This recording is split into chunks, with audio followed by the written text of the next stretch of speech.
It settlers are really Are they really? Maybe on my way home, Caitlin. Check it out. I just this is how my years go. This is how I did this. He's not here, right? I've got that list. So next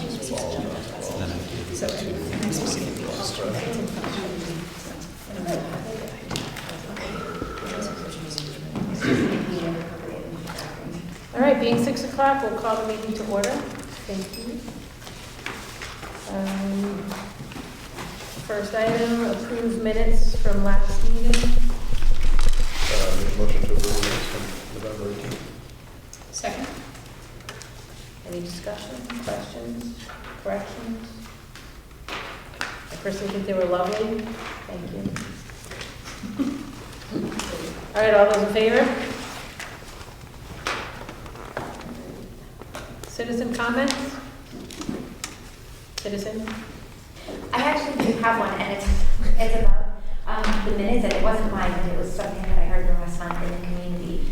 If there is a way to be consistent about trying to use people's first names and last names, I think there was some like familiarity for people, like Sarah Clemens is often here, and so she would be referred to as Sarah, versus adding their last name, so that if someone wanted to go back to them and talk more to them, they would be able to do that. I don't know if that's a possibility, but. Yeah, we just have to make sure we Tell me who they are. They address themselves, introduce themselves. Say their name. Okay, thank you. Anyone else?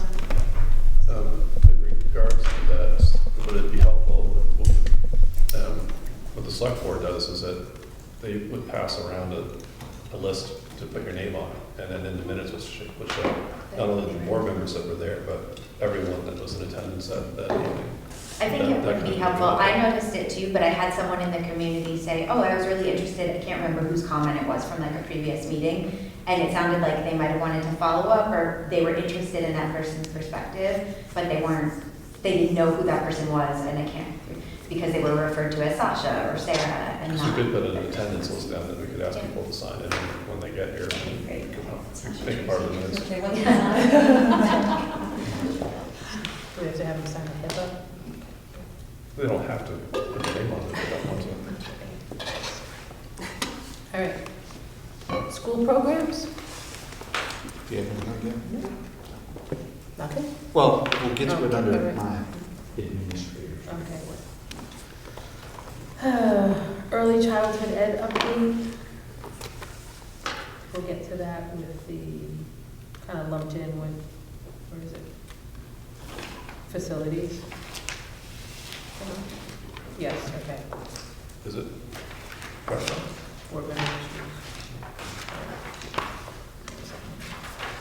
Family support liaison position. You do have. It's in the budget. Yep. Sorry, so we'll move it on to the budget, because we don't have to approve it, right? The position. budget committee has accepted the position and put it in the budget to recommend to you, I believe. Okay. The tuition contract for the high school, I believe, we have just recently come up with an idea to have a work session around the high school. So we'll be posting a work session, time and date for the public and for ourselves within the next month. Instructional issues, second reading and adoption of policies. To clarify, these policies are, we read them for the first time last month. You did. Okay, they sounded familiar, I think, because Can I just jump in? I think we approved those last month. I mean, the minutes reflect that we approved them 4-0. policy? second Yeah. time? I mean, Did we move them to second? no. Did we accept them? I mean, the minutes have it as, Second reading and approval? yeah, I mean, the minutes, if you look at page 2, first reading of policies, I've made a motion to open them all and vote individually. Bradley seconded, Keith Bradley. So that was the first reading. Right, but So then now it says this motion to approve. Right, and then now we're at the second reading. I thought we. By policy, typically, Oh, you have to approve it twice. you, Oh, okay. so that if people see it on the agenda, there are times when you can move it right to adoption, Okay. but as a matter of practice, you give the general public the opportunity to Got it. weigh in Okay. in the second time. second. All right, so motion for the second reading and adoption of policies. It's a collective group, I want to do these individually, Gary, but I want to open it up first. Robert? Should I what do you say? think? I don't know what you're saying. So if you want to move, I know Jessica opened them up to discuss them individually. Can we just do it as a group? So you can, if I may. Yeah. You can take this part as a consent agenda, so you can make a motion to move these forward and then vote on them individually. So if somebody wants to make a motion to open them all up for discussion and vote on them individually, get a second, vote on that, and then you can go through each one. Or can we just vote on them as a group,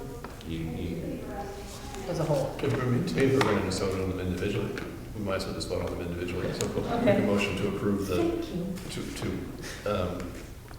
to adopt the policy. So I'll make a motion to adopt the DAF, Administration of Federal Grants Policy. Second reading.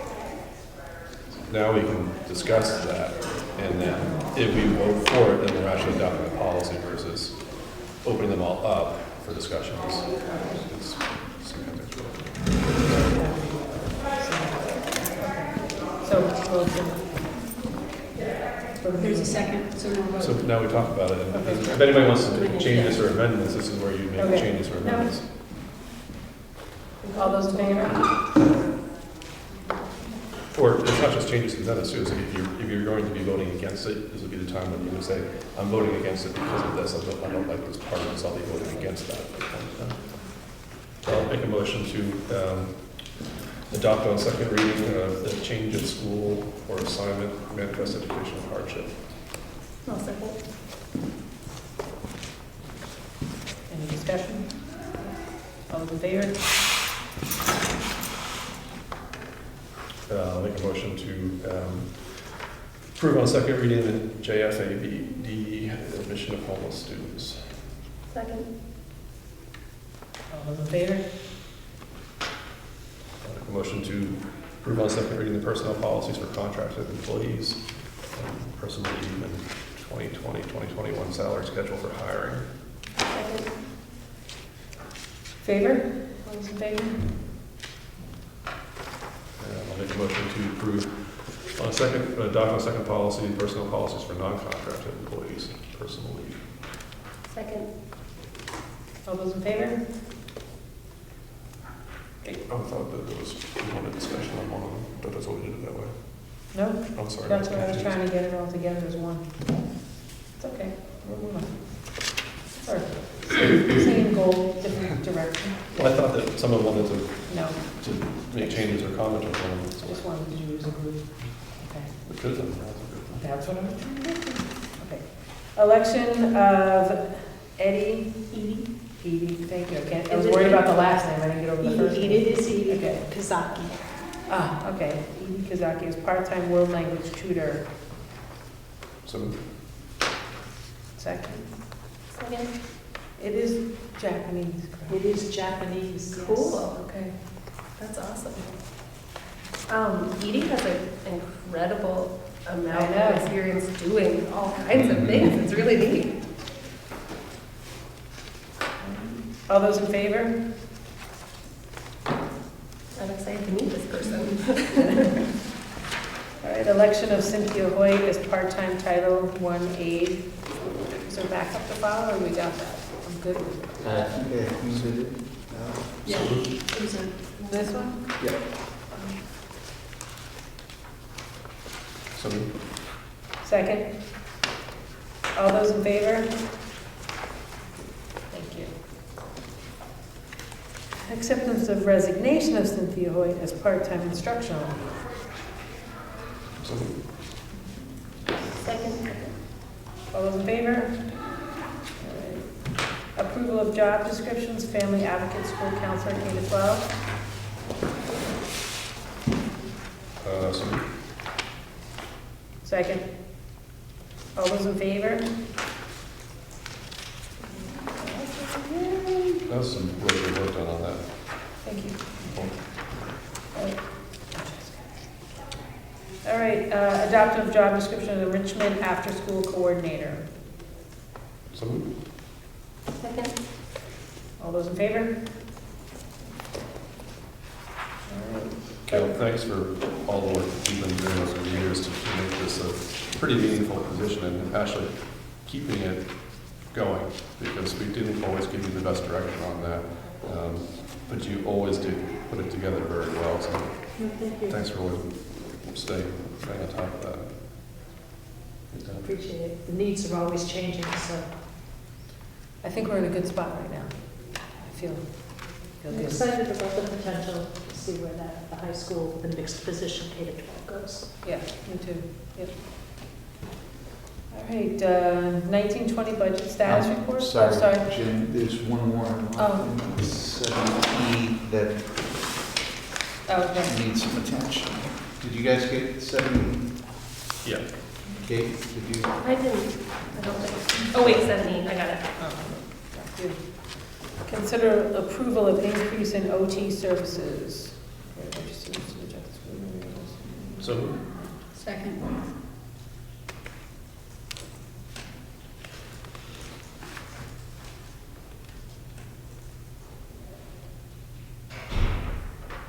So are we adding to the 80 hours, 50 more hours? Yes. Okay, just making sure. Okay, all those in favor? Thank you. Okay, budget status report?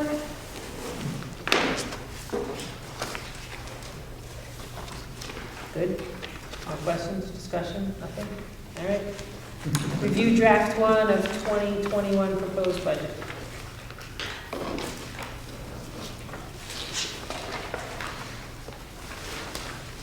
Have any changes, sir? Would you like me to go over some of the highlights? and- I would love and you this to one? go over the Yeah. highlights. First of all, does everybody know Lily? Lily is now the finance director's position at the SAU office.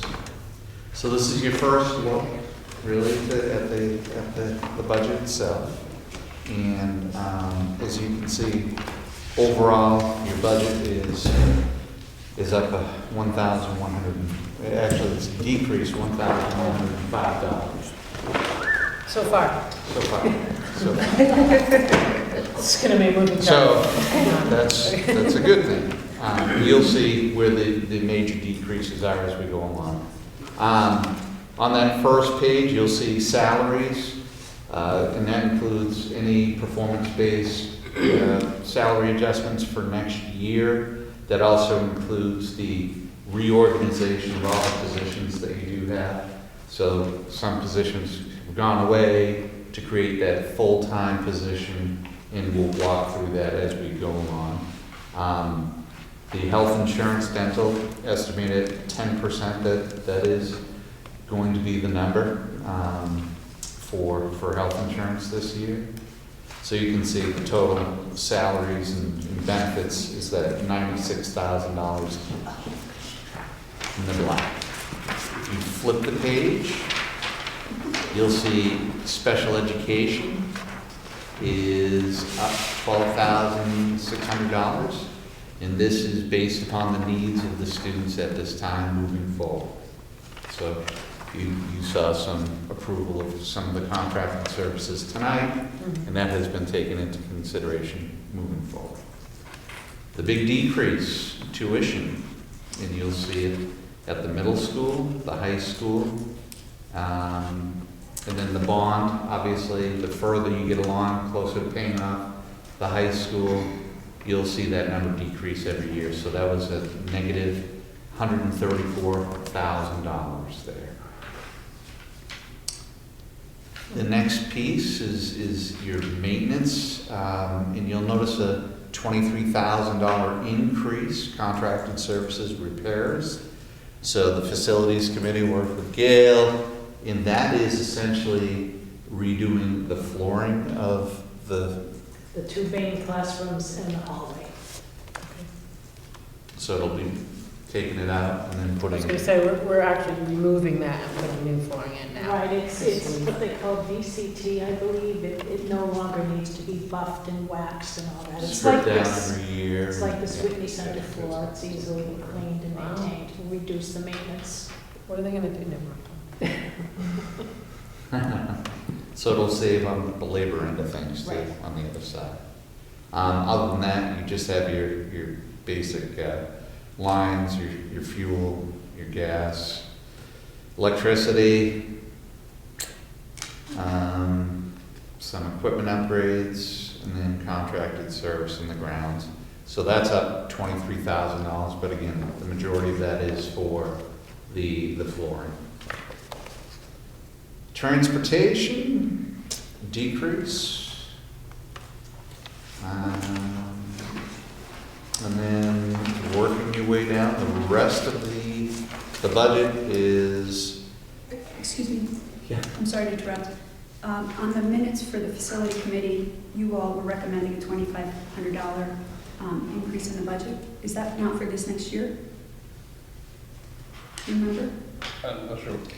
It just says FYI, we'll need $2,500 to create a permanent spot for bus parking in future, add to maintenance budget.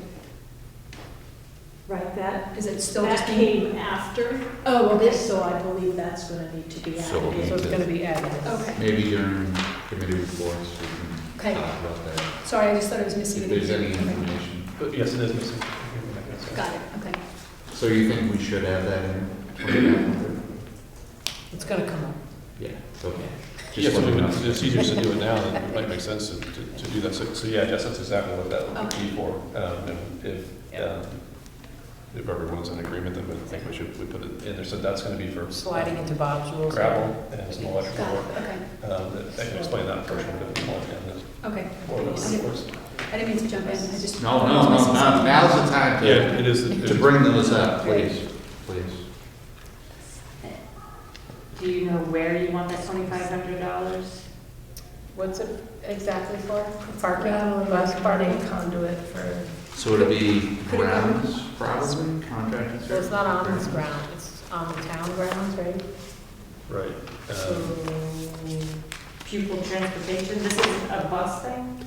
it's for bus parking, but it's not on the school grounds. Could it go to supplies? Me? Well, we can take a look at that as we go through the lines. Yeah, supplies parks under pupil transportation is where I go, page 7 of the itemized budget. I'd look to you to figure out where it should go, Okay. Got it. based on what we're telling you You got guys. it. We'll do it. Okay. So there's, the big thing with that kind of thing really is whether it's in the operating budget or whether it's not in the operating budget. Where it makes most sense for you is probably the best place to put it. Right. Yeah, it's less than $10,000, I wouldn't say that would be one article worthy.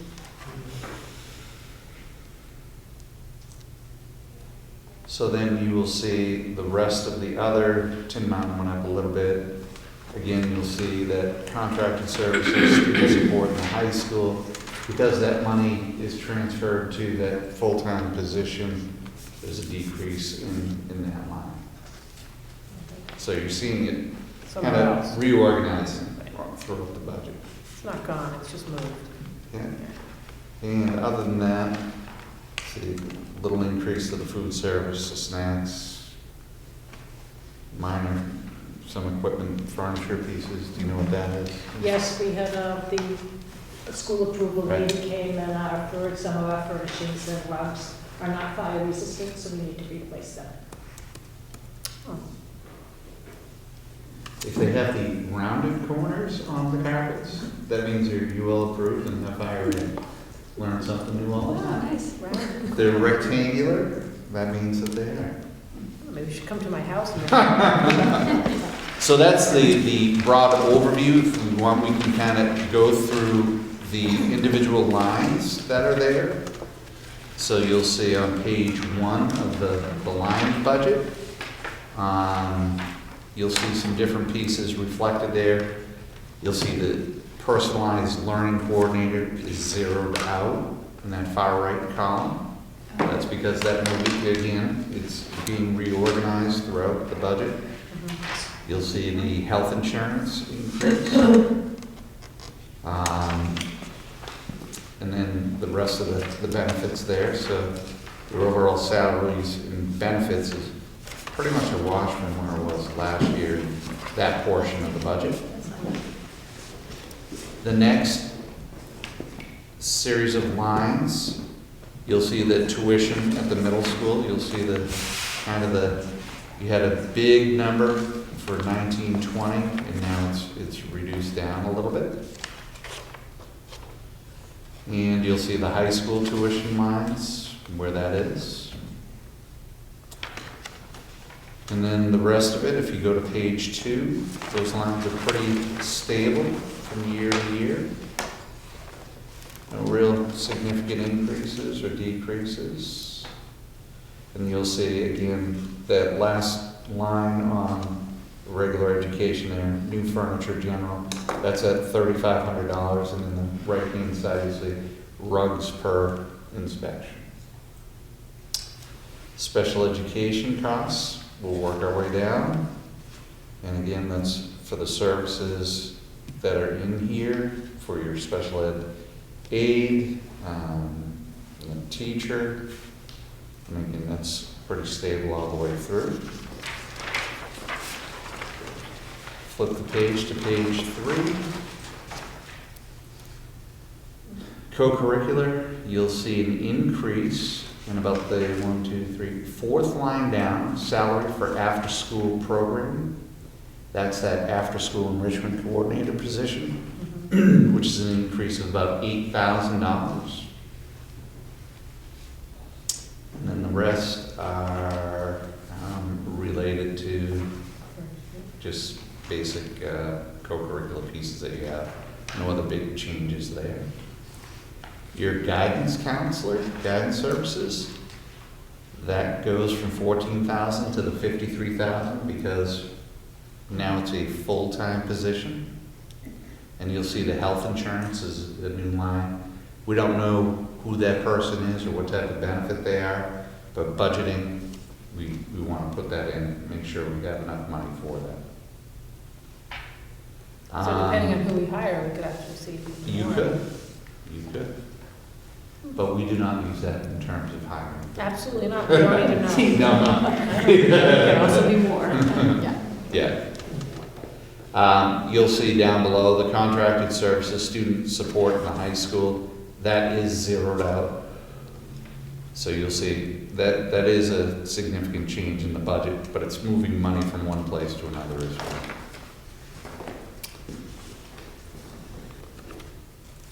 Any questions on page 4? Page 5, you'll see some health services. Again, that's contracted for the nursing service. You'll see psychological testing, minor increase. Go ahead. I'm making a recommendation that you increase that line to $6,500. Which one, I'm sorry?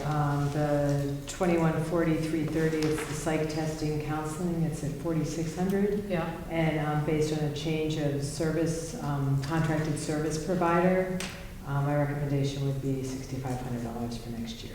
Is that what you're getting as a quote per se? No, it's an estimate based on the current per diem rate and the number of students who will need that service. Okay. All right. Board, good with Yeah. that? Yeah. Everyone do that? Yep. Thanks, Pam. Sorry for the late number. 64? 65. 65, Better now than July. right. Pardon me? Better now than July, right? Yeah. That's right. Be skirting around looking for it. And you'll see speech services increased to 25,000.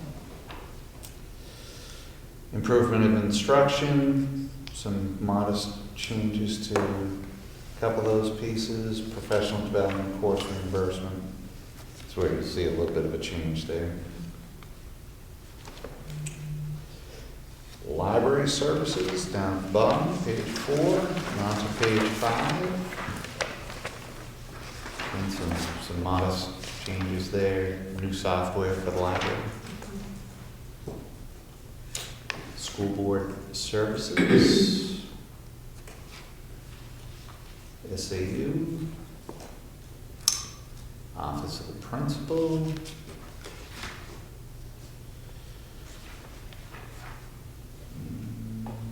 Let's see. And we get to the bottom, you'll see software, travel, supplies, pretty standard, no big change there. Operation maintenance of plant, you'll see the first part is your personnel, custodian and maintenance. Second piece is your utilities. And you'll also see the contracted services repairs. And that's, that 54,000 is reflective of the 20+ thousand dollars for the flooring. And then transportation, the bottom of page 6, onto page 7, your personnel, substitutes. And then you'll see the supplies, garage, training, and we'll add the $2,500 for the bus parking into that number.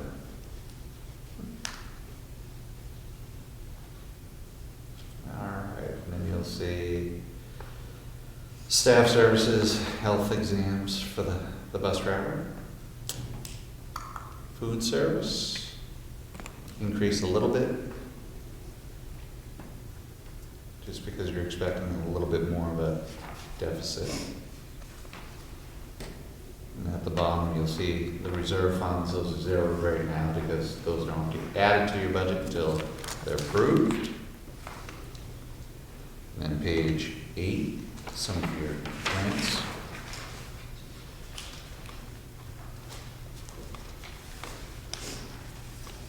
Then you'll see some of the warrant articles that were approved last year. And that gets you your overall budget. Anybody have any questions on that before we move forward? Nicely done. If you move to page 9, it will give you the balance of your school bus. These are all the trust funds that you do have. So you have 51,000 in your school buses. 144,000 in special education. Your tuition trust fund of 75,000. Your maintenance trust fund of 88,000.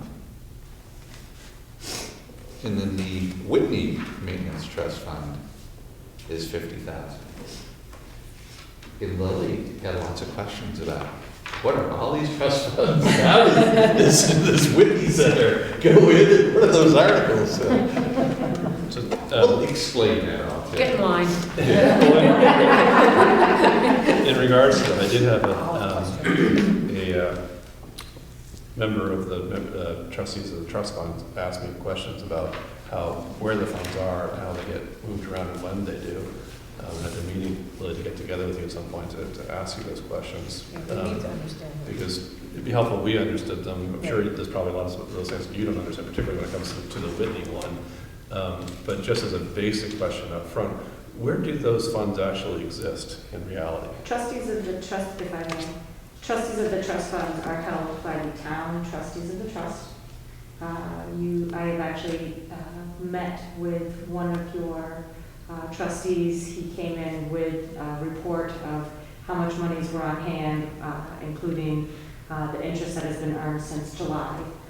So I had added in an extra line here so you can understand what amount of interest you're earning for those few months between the last time it was reported, which is year end. I apologize, I cannot remember this individual's name. Chris McAleer. Chris McAleer, probably. Yes, exactly. That to you too. Yeah. I sent them to you. So all trust accounts for any school would be held by town trustees of the trust. That's the only elected positions that hold those. Standardly, a finance office at the municipality would be keeping track of those monthly reconciliations, but it depends on how active those individuals are as well. So he was able to bring me all of the documentation of your accounts and the status thereof. The timing of when they are funded after your town meeting approves them for the next school year is based on cash flow. So if you wanted to fund them more quickly, if you wanted to have them funded in July, you would have to negotiate with the town to be giving you the necessary monies to be able to do that on a cash flow level. Otherwise, it's when you have the cash flow in hand. And otherwise, so are they required to be funded by our budget cycle or by the towns? Is the towns? Yours. So they would, Yeah, it's sometime by These are June. your warrant articles that you approve for this current school year, and they have to be funded sometime between July 1 and next June 30. And the transfer of the funds, does it come through the school's accounts at all, or does it just basically stay in the town's account? Like when if we're funding the bus, for example, we appropriated $25,000 to do that. Does the town write a check to the school, and then the school write a check back to the town for that cash? Are you talking about pulling the money out of the account to pay for the bus? No, I'm or talking about putting the money into putting the account? money into the account. So So let's say we're not buying a bus this year, so we appropriated $25,000 to put into the fund. Probably doesn't need Okay, it. so your bus didn't have any funding added this year. You had $60,000 coming out of it to help pay for the bus that you purchased. But I'm just trying to get an understanding of how the Sure. mechanics of it work. So So, just hypothetically, let's say we're funding it for $25,000, we're not spending it that year, so we know it doesn't actually have to go in Understood. till June. so in order to get money into the school bank accounts to put this money there, the tax money needs to come from the town of Jackson to go into the Jackson school account, to then put the $25,000 to your Jackson school bus capital reserve, which is a separately held bank account by the trustees of the trust at the town. So it goes from the town It to the goes school. From the Exactly, Jackson tax collector collects it from all of your property taxes, and then those monies are then periodically, you're on a cash schedule. The school account is from the town, and then. But when we there's- don't use any of that money for cash flow, correct? We would just, if we get, No, it's, like the town use some of the, they don't use money for capital reserves for cash flow, but when they fund it, it's by cash flow as well. once the $25,000 goes into that capital reserve, it is a separately held account that is interest bearing, and it is not used for cash flow for anything else. It is just sitting there as cash for future purchases of buses. Yeah, the confusion for Chris was he didn't understand why it was going from the town to the school and then back to the town again. Which, it seems strange, but that's the mechanics of how it works. That is the mechanics of And I couldn't answer the question, I mean, I assumed it kind of worked that way, but it was just an assumption. Right. But from a cash flow standpoint, it doesn't matter what time of year, if you're not using it, if you're gonna use it that year, then you have to figure out how to get it done before then. Because the town works Jackson's unique in that regard, where we have a large undesignated fund balance, so we don't ever take out a TAN note. Mhm. We don't ever traditionally, so they do kind of try to manage Becky had always worked out a pretty good system with the town to keep on top of their cash flow when stuff could be funded. Sometimes there was problems with that, so if you ever do run into problems with that, just let us know. Certainly. So why is this important? Because in some towns, this is a little, so you better understand, other towns may not have enough money appropriated by the taxpayers. Their tax bills go out different times. They don't have enough money to pay the district, like the tuition agreements. Mhm. So if you didn't collect your taxes, but you still had to pay high school tuition, some towns actually have to take a loan out in order to pay their bills, because everybody gets a schedule of bills that they have to pay to the town of Conway if you're in this tuition agreement and whatnot. So, good point. But Chris he likes to be very careful with the money. The longer that he can keep the cash, the more interest it earns, and Right. the better the taxpayers and benefits. So he was confused on why it had to leave the town's account and not just go directly to it. It's coming out of the town's cash flow, so it's kind of irrelevant. Well, it has to be Yes, so- accounted for on the school side of things, so we have to see the money, we have to account for it being appropriated in the warrant article and then paid for out of school district monies, not even though those monies do come from the town. None of it probably would have been too confusing to him if it hadn't been for the Whitney Fund one, which is a little bit, which is very confusing. So, thanks, Lita. I like to call it Lily telling Lily what to do. Okay, moving on. So the next sheet in your packet is your estimated revenue. So once again, this is, revenue comes in a variety of different ways, and we'll try to talk about how that happens. There's a very conservative estimate. Tonight you received your budget status report. So at the end of the year, if you don't expend the entire budget to 100%, that is revenue for next year. Does that make sense? So even though that number may be more than 85,000, that's a good placeholder. You retain $25,000. So from the fund balance of previous year, that goes in. Special education aid, $8,400 is an estimate. Kindergarten aid get moved into adequacy. So usually you get $1,100 per child specific to kindergarten. Now they've rolled it into the adequacy amounts. Then you'll see some grants, Title II, IDA, small rural school, estimated again $23,400. Your lunch milk reimbursement, $4,500. Medicaid, there are new Medicaid rules, so Pam can speak directly to that if you'd like, but we don't anticipate any revenue from there. National Forest Funds, $15,000. And then you'll see summer school. You folks do take in some tuition for that. Tuition private. You do have some students who tuition to your grammar school. And then you'll see all the way down the annual contribution, the trust fund from the Whitney, estimated revenue $9,000, and your sales of lunches, $9,500. And that gives you that part of the revenue. And then you'll see the New Hampshire state tax, and then what the district assessment is. And that's what you expect to raise through property taxes. Any questions?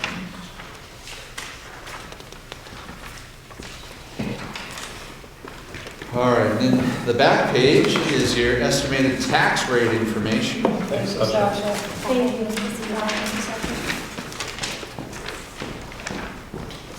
So you'll see the tax rate is actually, it's been pretty stable for a number of years. It's gone down. So you see overall for the operating budget, it's down 7 cents per thousand, or a negative 1.15% decrease. And then we'll talk about the warrant articles. These are just placeholders from the Jackson Budget Committee members who met down at the SAU office. So you'll see the Whitney Maintenance Fund, the Expendable Trust Fund for maintenance, the Special Education Reserve, and then the Expendable Trust. So if all of those warrant articles go through, there would be an increase of 12 cents per thousand. And overall, you would have a 5 cent per thousand increase. Or less than 1% on the tax rate. Any questions? And again, these are estimated. On the trust funds there, are any of those increases or decreases over last year? And the bus would be 15,000, obviously, but We can take a look. It's in the, on page 9. or maybe that's not the right question, I guess, from the budget committee, that, Like how much we're asking. like at the Whitney, the expendable trust fund for maintenance, why was that recommended? Oh, because 40,000 is coming out of the budget for the repairs this year. So the idea was that we start to build that back up. Excellent. Special education, we're running 25,000 to that, that's probably, I don't know, what did we do last year with that? We The did same. 25, Yeah. yeah. We're You're trying to trying to build get that up up. to We're 200? trying to get to That's 200,000. going to be my question, what are we I'd like targeting the number 250. there? Yeah, 250. 250 is realistic, 200 would be great.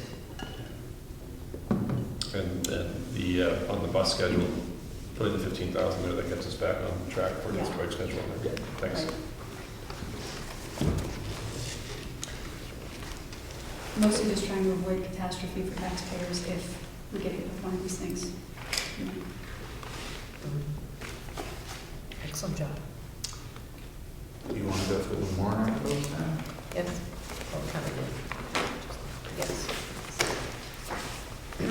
So you can see Article 1 is the, just the operating budget.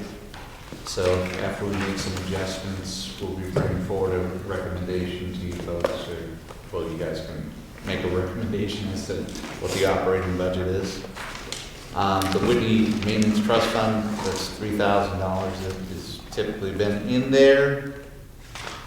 The Article number 3 is for the Expendable General Trust Fund. Article 4 is at $25,000 for the Special Education Capital Reserve Fund. And then Article 5 is for the school buses.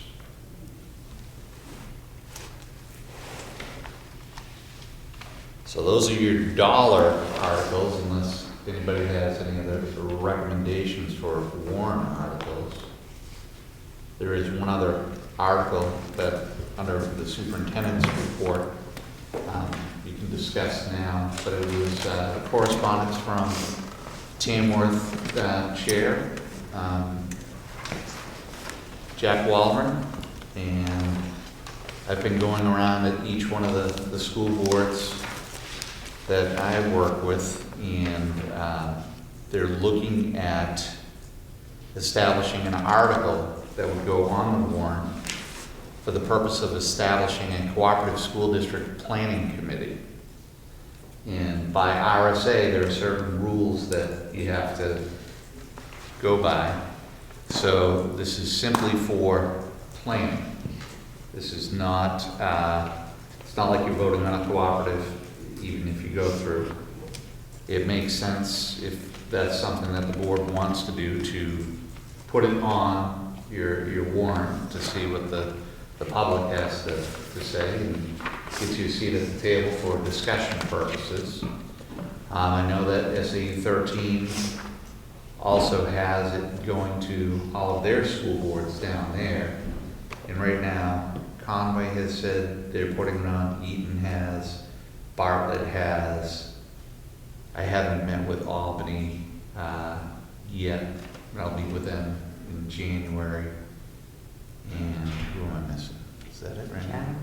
No, Chatham. Maybe, who knows? They may want to. Hart's location, we'll see. In our work session that we had on the, before, when I was mentioning some laws that are kind of handcuffed boards, this is one of them. So it's like, if you want to have a cooperative, is it 1 or 2 years in advance on this one, do you know? Yeah, 2 years. 2 years in advance, you have to have formed a planning committee. So each of the towns that are going to be involved in a cooperative would have had to form a planning committee 2 years before a town can even vote on deciding whether it wants to do a cooperative or not. So I mean, this one seems like something that we should definitely put on the warrant Yeah. to get in the toolbox so that we have it. So just a question, I mean, when you say planning, it means that we're planning to have a cooperative, I mean, because right now, the committee that you have is a study committee. Yeah, this would replace that study committee. Right. This is more a formalized process that it's almost a referendum to the town. Are you interested? And then you would start those conversations with everybody. So what if the town says no? Like what then? And then a cooperative would not be an option for the town to decide in the future. In order to even consider having a cooperative, you have to have formed this planning committee. So my concern, I guess, would be educating the public on what our options are before they make an offhanded vote. You know, they don't understand questions. This is kind of a chicken and the egg sort of thing, though. If you Yeah. ask me, it's like if you don't have the planning committee, then you can't consider a cooperative. But if somebody doesn't know what a cooperative is and they just vote no, just because they don't know, That's why it would be our job between now and March to educate the voters. If in the future we want to consider having a cooperative, this is a motion we would have to go through. Basically, what's going to happen here is that all the other towns in the SAU are probably going to put this on the warrant and let their town people decide it, and they will be teaching their voters that this is what this is for. If Jackson doesn't do it, we will not be part of any kind of cooperative planning committee, period. Ever? I get that. Well, for I the mean, one, it's, our contracts, we still have several years. possibly ever, yes. So we will be outside the consideration, we won't be, the cooperative won't be an option for us.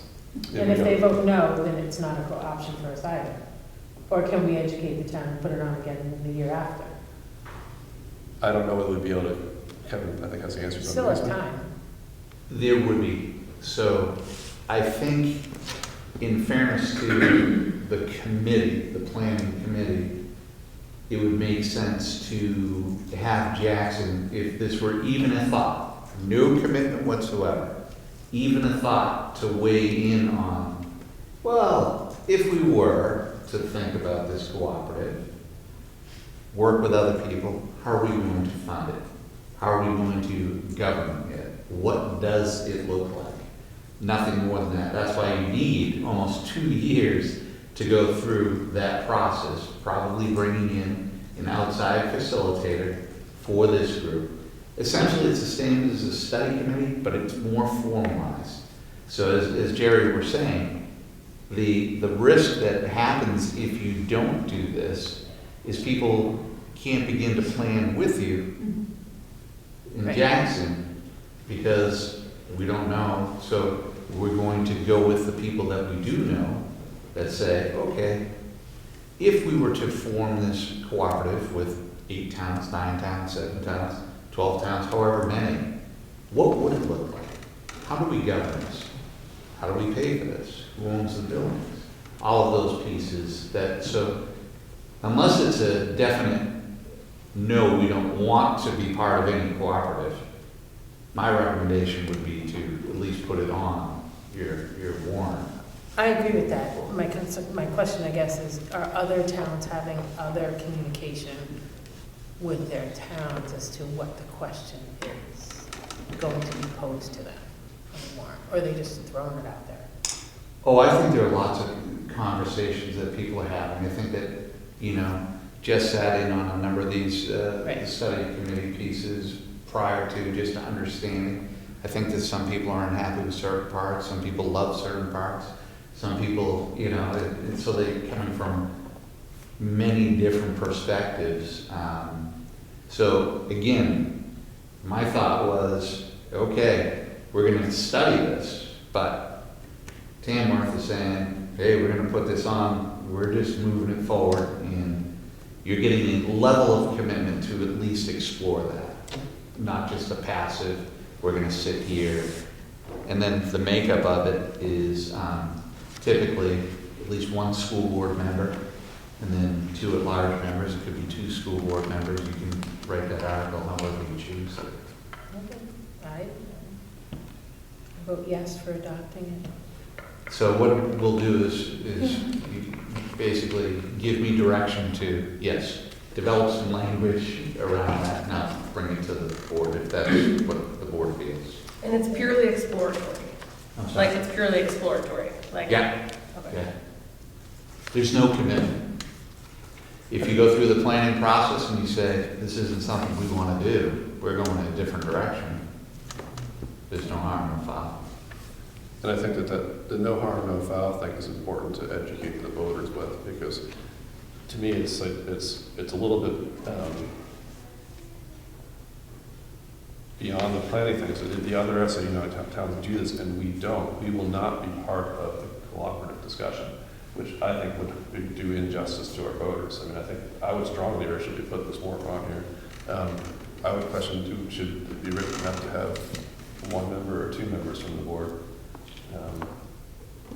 I think given how we attend some of these things, it would make sense just to do one member probably, and then we'll figure out how that person, who that person is, and that person will probably change a lot during that 2-year planning cycle. But So when do we have to set the warrant articles? I forget, is it by February or by January?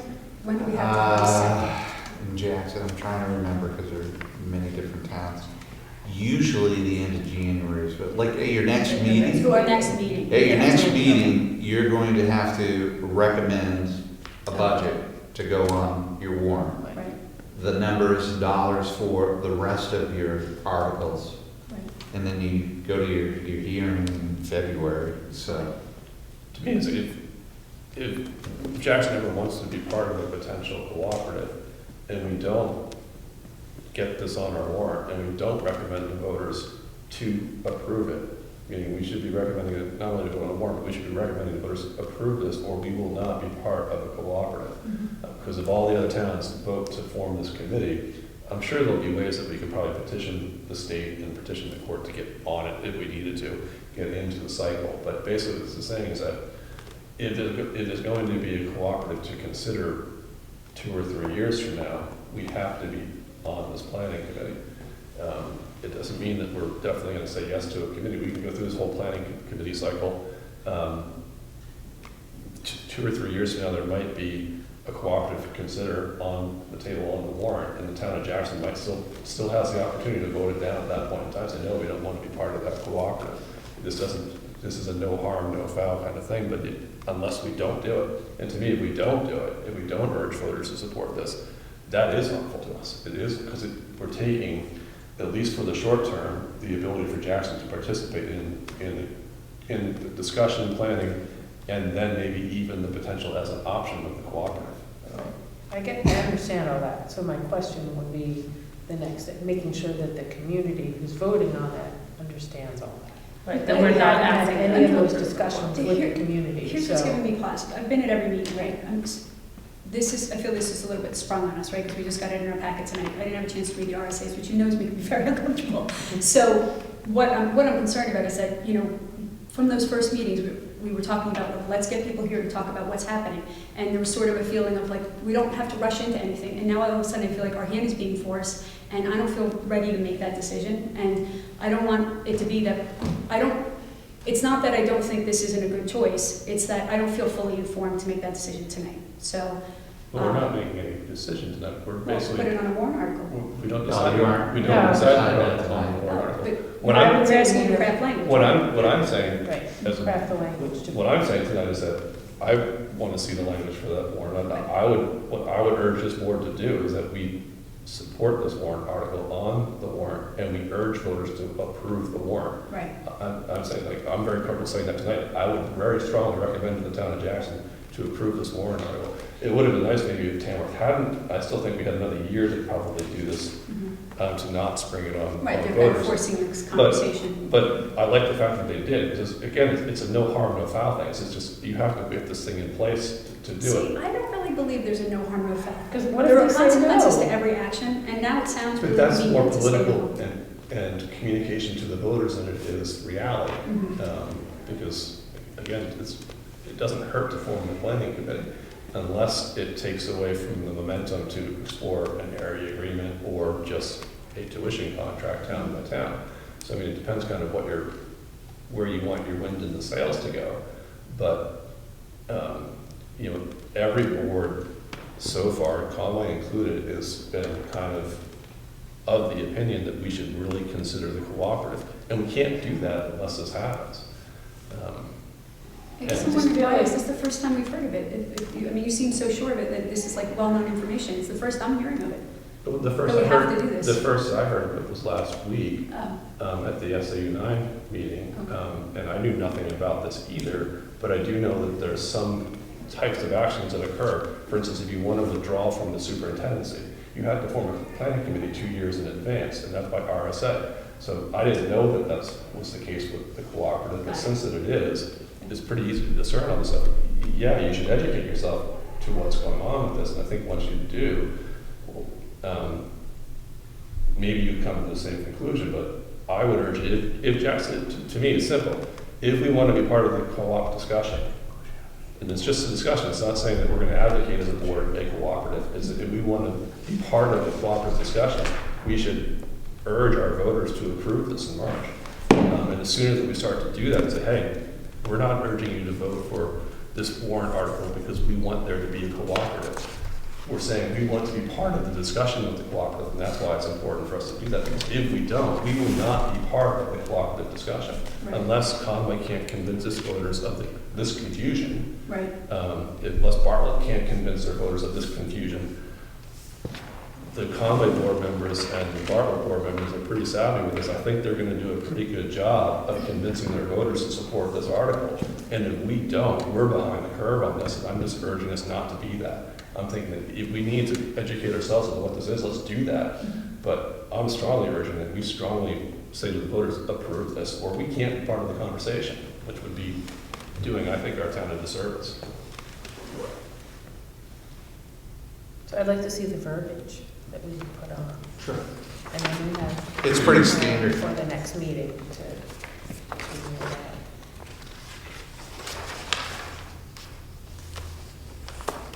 So do you need a vote on that? No, just direction to draft language that we'll bring forward. Yeah, the voting will take place at the next meeting. And then you can add other articles if you choose to take articles off. Thank you. That's it for budget. Unless you folks have other pieces. Gail, anything else? Any other citizen comments? Anybody want to be a citizen? No. So, set date for next meeting, Tuesday, January 21st. No, I will not be at that meeting, but he's told you switched your meeting. I bought plane tickets. I was gonna be here for Monday, but then I changed it. Fine, go on. Then I'm gone. So it's Tuesday? Yeah, this is on one. Because of MLK. Oh, God. You can do now. I know. What, Jess? Our lives.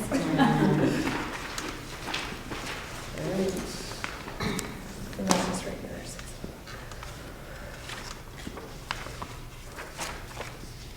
And over the course of the next few days, I'll put out a message to see if we can get a work session together. That'd be great. Yeah, I mean, And maybe then we could get we can Kevin on the discuss. books to come and talk to the town, like, as soon as possible. Right, remember we were gonna talk about that in the spring? You so schedule maybe me, like- I'll do it. Yep. So, how do we do that? Like, when are you free? What do you call? Yes, I think this is going to be very shocking to people. I mean, people are coming to me now saying, like, I'd like to come into some of those study committee meetings. And, I've been telling them that we're moving forward. They should be coming to school board meetings. And some people have said they would like to join a study committee. But, I think folks will be very surprised of this sudden surge ahead, which is fine. I mean, that's how it is. If this is the way it is, it's the way it is. But maybe let's try to get people up to speed, at least on the actual definitions of the things we're talking about. You have a meeting on the 21st. Let's see.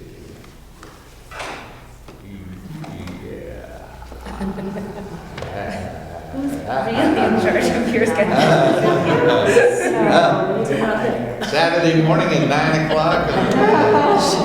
January 18th. Seriously. Oh. January's a busy month for you. It's January, February too.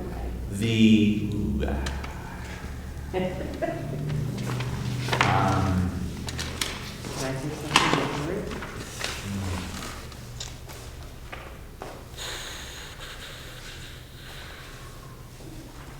I'm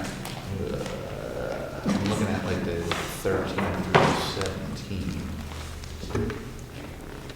I could do it probably earlier, would an afternoon. What day? In afternoon. It's gonna be like 5 o'clock or 6 o'clock. Yeah, I mean, I That just, board meeting. we get complaints already that our meetings are not at a time that's friendly for work people, so.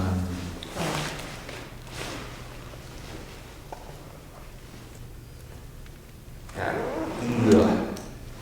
I might have to have somebody pinch it for me, then I'll have to get back to you and see Okay. what, 'cause I'm booked out pretty straight. Except for Friday nights, but I don't know if you get a good crowd on Friday night. We'd have to serve really good I was food. gonna say, I'll I was provide the gonna say cheese and we'll have to have it charcuterie. over at the, Wildcat. Yeah, I'll have to get Okay. back to you on. So, I mean, worst case scenario, maybe could we add on to our meeting on the January meeting? Like, Oh, yeah, 5 to yeah, 6? that's fine. If you want to do that, I can do that at 5. I mean, yeah, let's do that. If At least do if that. something comes up better than that, by all means, but Yeah. let's put that in.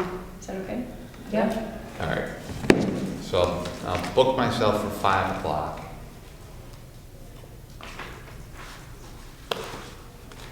On the So- 21st. And maybe we have the meeting from 5 to 6 and then the talk at 6. That sounds great. Is it a little later? Although, would we need to approve that warrant article? Well, it doesn't matter. I'll Doesn't have time matter. to look at it. I would do the Fine. informational Yeah, that's true. meeting before, because that gives you a definitive hour conversation, Yeah, which right. is going to be enough. Yeah, And then you folks will deliberate got it. during the meeting.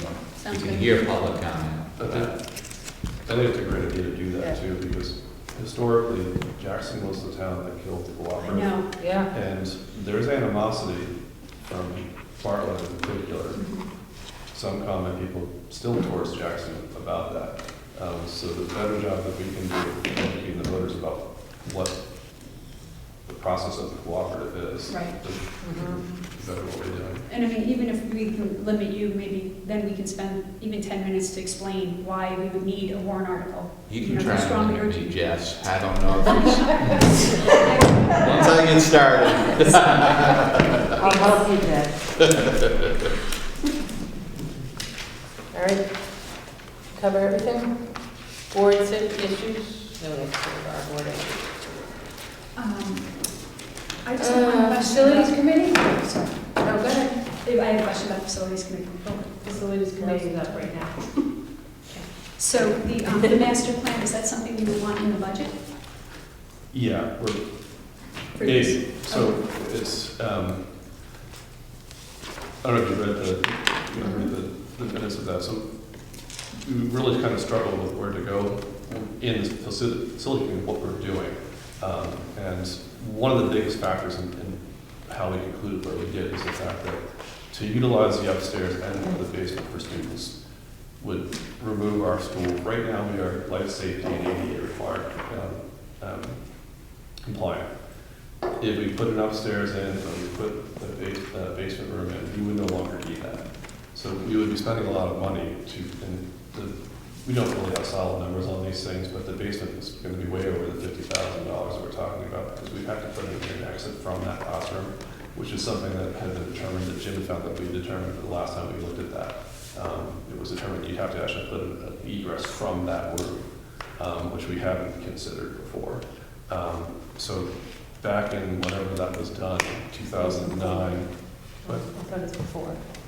whenever that was done, it was an estimate for about $110,000 worth of work to get the basement usable by students. The upstairs was going to require 2 egresses and maybe some sort of lift. And even then, it's not ideal because the most amount of people we put up there is about 15. But we had kind of come to the conclusion through that process is that we don't really know exactly why we're doing this. And particularly, we're going to be looking at putting in a new playground is going to be considered by us. So how we want to go about doing that. Jim was recommending that, hey, you might need some help in kind of forming a master plan on how to utilize the campus that you have. So he was recommending that maybe the best strategy for that is to have an architect come in and interview the board, interview the staff, and to see what space do you need, what spaces do you have, and this is how you might be able to build out that space. So he was, Jim was speaking to a few different architects to come up with an estimate on how much going through that would cost. And he's hoping to have that done and ready for us by January 21st to consider putting it into the budget. And I think from that facility committee, we weren't really necessarily, we want to know what that number is to know whether it's going to be worth employing somebody to do that or not. But it would be for next year because, again, it's going to bump the whole idea of building a space or renovating a space another year out from that. So that's kind of why we're trying to hasten it to get it ready for them to consider. And we don't really know how much that would cost. If it's $5,000, maybe it's something that we want to do. If it was $30,000 just to do that, maybe we want to rethink it. We don't know. But without knowing what that number might be, it's kind of hard to make a recommendation. Hey, we should be hiring someone to help us figure out how to use our campus. So let's take a look at that number first, see what it is, and then kind of have a discussion about whether it makes sense to do that or not. So we'll probably have another meeting. The facility committee is probably going to meet with one or two of the architects to get a sense of what we're after so that they can create a pretty good number for the work amendment. So they, just to be clear, based on our other things, setting expectations, they're probably going to meet, or we're going to meet? Like, are we going to have a number for the January 1st meeting? Yeah, we'll have a number for the January 21st meeting. Is what I'm just saying. Between now and then, the facility committee is going to meet again to discuss with the architect, and we might meet again after that, Okay. after a number's been given to us. So, Sure, okay. that might be done outside of the meeting too. We don't really know. Great, thank you for doing that. That's awesome. Come a long way. All right, Personnel Committee? Position? Jess, you want to take it, or you want to take it? Oh, you want me to? I don't know, just we're moving forward. Oh, yeah.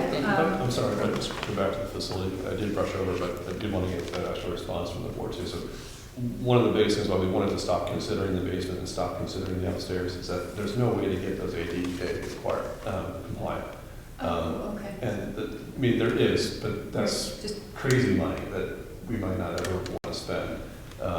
But just to kind of kill the idea of the basement and the upstairs for students, is that something that we might agree on? That why would we create space for students that isn't ADA compliant? Well, I mean, based on what the architect says, based on the interviews, if there's a way to move around some of the non-student space, so to make it student space and still comply, so if we move So what I'm saying something, is that we can create space in the upstairs and the basement for staff and or for storage and things like that. Those things can be done. right? But to make them ADA compliant specifically that's nearly impossible, if not crazy kind of money to spend. But I'm okay with using the space upstairs and downstairs for non-students, still maintaining compliancy, but opening up some square footage possibly in the compliant space. But that's not what I'm asking. What I'm asking is how does the board feel about the idea of pursuing space for students that would not be ADA compliant? Is that something, should we continue to do that, or should we just kind of put that idea to rest? But as a board, that's not something that we would. Yeah, I mean, I wouldn't do it for students, but if we Right. could open up space that would be appropriate for other uses, that would be fine. I mean, if putting something else there would expand ADA compliant space for students, then it would be worth it. That's what I'm saying, right. But I don't even know I if just there is want something. some feedback from the board about this. It was Keith and I's conclusion with Jim that we don't want to create space for students that would not be ADA compliant. Right. And I just want some response back from the board. Yeah, It's no, like- you're right. We're in agreement about that. Thanks. But I don't want this whole preschool thing to go down again in the same way. If the space can be used for something else, and then we could use the square footage for something else in. But the idea is more space. usable space. Yeah, that would be the. All right, yeah. okay, I'm just making sure. Okay. More usable space. All right, if we can get more usable space, that's fine. All right, Do you want us to review the notes, or do you want to Personnel. have any questions? I will say, we already discussed it, but I'm so grateful for the work you guys did on the family support liaison position. It's like been a personal goal of mine, like, so I'm like really excited about that, so. I think this is gonna do great things for our kids. It's When really can we fun. hire the person?